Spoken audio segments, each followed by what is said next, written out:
नमस्कार दोस्तों, मैं हूं आपका दोस्त आलोक और आज मैं आपके लिए लेके आया हूं राजनीति शास्त्र भाग 2 का वीडियो। इस वीडियो में हम लोग जो है भारतीय संविधान के उद्देश्य का यानी कि प्रस्तावना, विदेशी स्रोत और अनुसूचियों के बारे में अध्ययन करेंगे।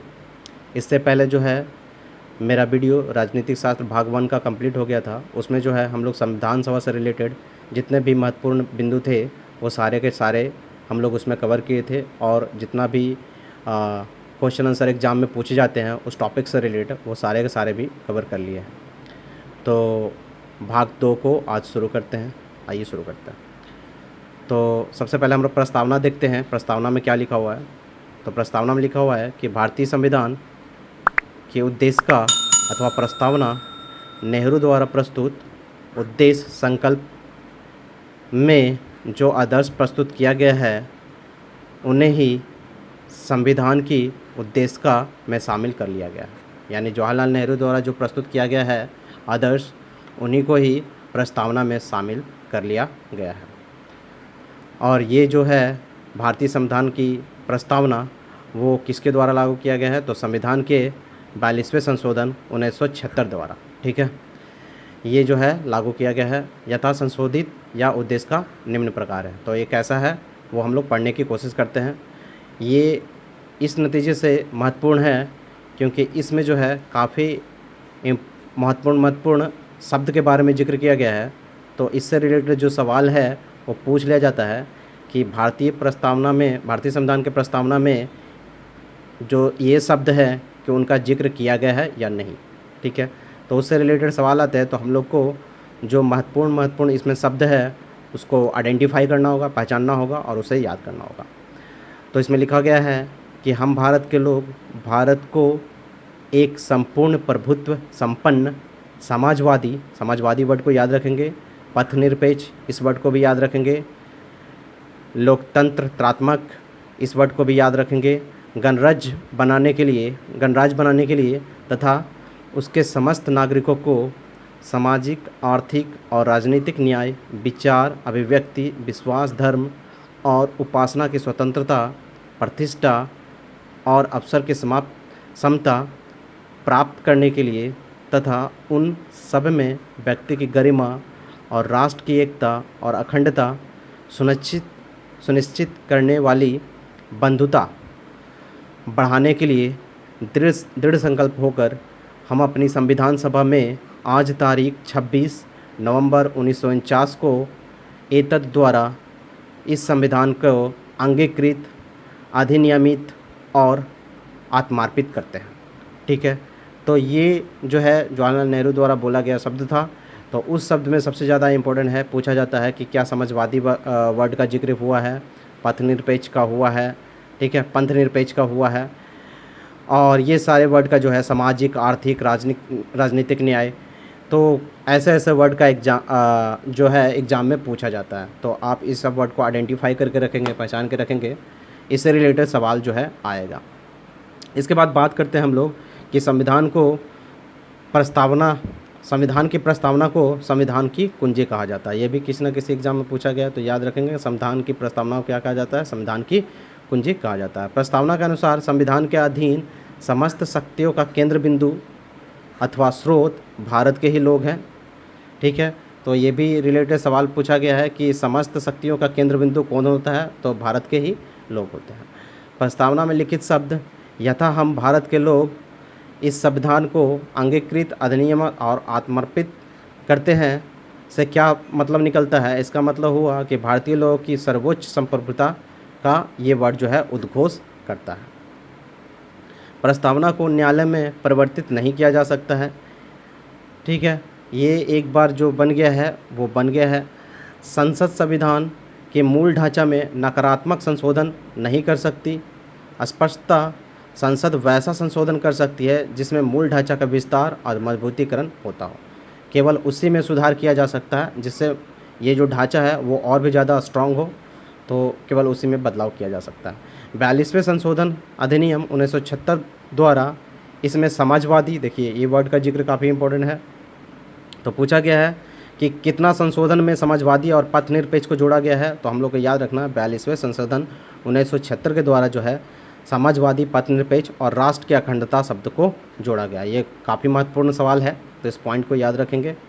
इसके बाद हम लोग बात करते हैं भारतीय संविधान के विदेशी स्रोत, यानी कि कौन कौन सा अधिकार जो है, कानून जो है वो कहाँ से लिया गया है, उसके बारे में देखते हैं।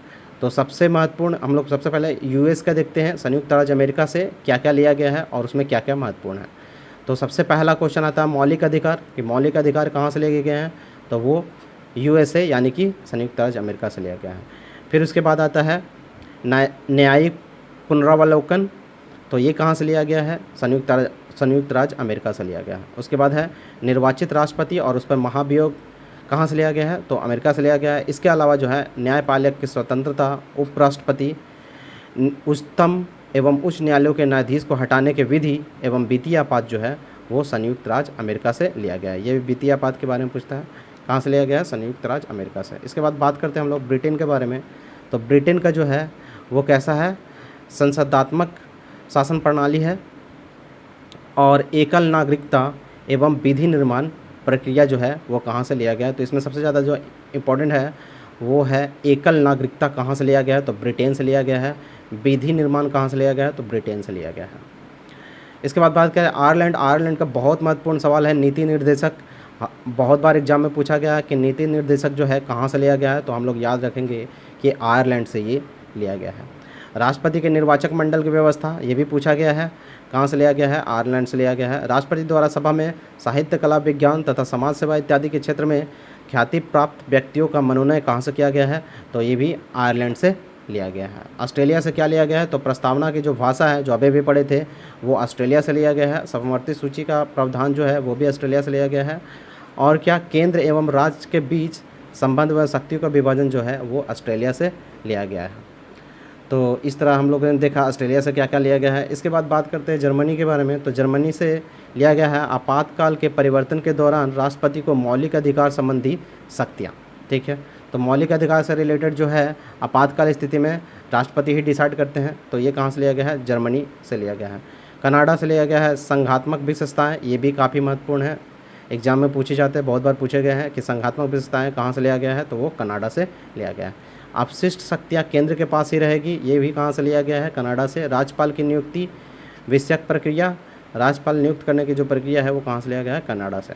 दक्षिण अफ्रीका से क्या लिया गया है, संविधान संशोधन की प्रक्रिया, ये भी काफ़ी महत्वपूर्ण है, बहुत बार एग्जाम में पूछा गया है। संविधान संशोधन की प्रक्रिया कहाँ से लिया गया है, तो दक्षिणी अफ्रीका से।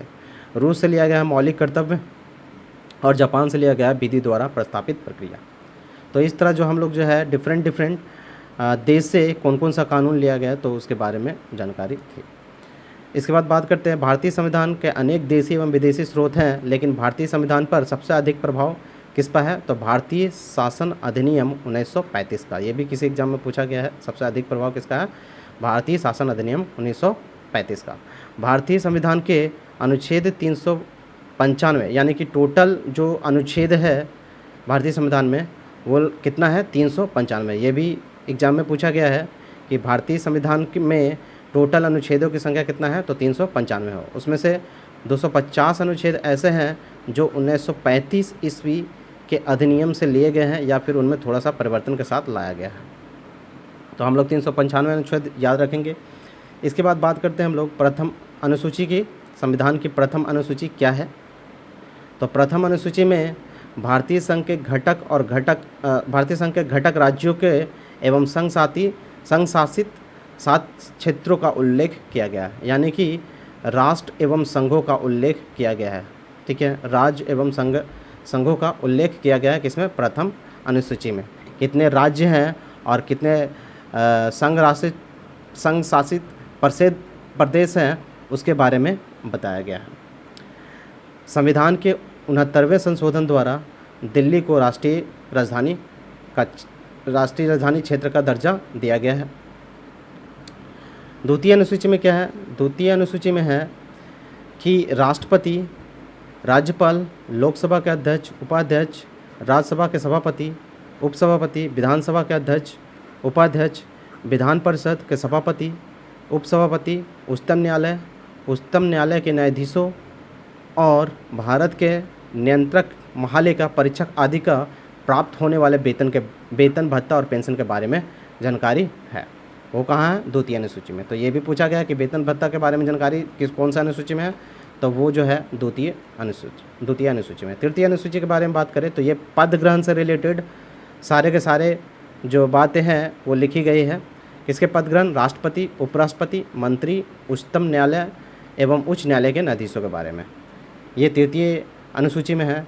चौथी अनुसूची के बारे में अगर बात करें तो राज्य तथा संघीय क्षेत्रों की राज्यसभा में प्रतिनिधित्व का विवरण दिया गया है। यानी राज्य और संघ क्षेत्र से राज्यसभा में जो सिलेक्टेड मेंबर आएंगे वो चौथी अनुसूची में उसका जिक्र है। पांचवी अनुसूची में अगर बात करें तो इसमें अनुसूचित क्षेत्रों, अनुसूचित जनजाति के प्रशासन और नियंत्रण के बारे में उल्लेख है। इसमें अनुसूचित जाति जनजाति के बारे में, उसके क्षेत्रों के बारे में उल्लेख है पांचवी अनुसूची में। छठी अनुसूची के अगर बारे में बात करें तो असम, मेघालय, त्रिपुरा, मिजोरम राज्यों के जनजाति क्षेत्रों के प्रशासन के बारे में प्रावधान है। सातवीं अनुसूची के बारे में अगर बात करें तो इसमें केंद्र और राज्य के बीच में जो शक्तियों का बंटवारा किया गया है उसके बारे में लिखा गया है। इसमें जो है 3 सूची बनाया गया है, संघ सूची, राज्य सूची और समवर्ती सूची। संघ सूची में जो है वो केंद्र सरकार का है कानून सर्वोपरि होता है। केंद्र सरकार जो कानून बनाएगी वही लागू होगा। संविधान लागू होने के समय इसमें 97 विषय थे और वर्तमान में अभी 98 विषय है। राज्य सूची में राज्य सरकार जो कानून बनाएगी वो लागू करेगी। राष्ट्र हित से संबंधित होने पर केंद्र भी कानून बना सकती है। संविधान लागू होने के समय इसके अंतर्गत 66 विषय थे, वर्तमान में अभी कितना है? 62 विषय है। समवर्ती सूची में जो है केंद्र और राज्य सरकार दोनों मिलकर कानून बना सकती है, परंतु केंद्र सरकार जो अपना कानून लागू करेगी तो उसी के साथ जो है राज्य सरकार का कानून ख़त्म हो जाएगा। राज्य सरकार द्वारा बनाया गया कानून केंद्र सरकार के कानून बनाने के साथ ही समाप्त हो जाता है। संविधान लागू होने समय ये कितना 47 था और वर्तमान समय में 52 विषय है। समवर्ती सूची के प्रावधान में जम्मू कश्मीर राज्य के संबंध में नहीं है, यानी समवर्ती सूची जो है जम्मू कश्मीर राज्य के संबंध में नहीं आता है। 8वीं अनुसूची की अगर बात करें तो इस अनुसूची में 22 भाषाओं का उल्लेख किया गया है। मूल रूप से 8वीं अनुसूची 14 भाषाएं थी। 1967 ईस्वी में सिंधी और 1992 में कोंकणी, मणिपुरी तथा नेपाली को 8वीं अनुसूची में शामिल किया गया। 2004 में मैथिली, संथाली, डोगरी, बोडो और बोडो को 8वीं अनुसूची में शामिल किया गया। तो इसमें जो मेन महत्वपूर्ण बिंदु है वो है 22 भाषाओं का उल्लेख किया गया। 8वीं अनुसूची में कितना भाषा है? तो 22 भाषा है। 9वीं अनुसूची की अगर बात करें तो इसमें क्या दिया हुआ है कि इस अनुसूची में प्रथम संविधान संशोधन 1951 द्वारा जोड़ी गई है। तो 9वीं अनुसूची को किसके द्वारा जोड़ा गया है? तो प्रथम संविधान संशोधन 1951 द्वारा।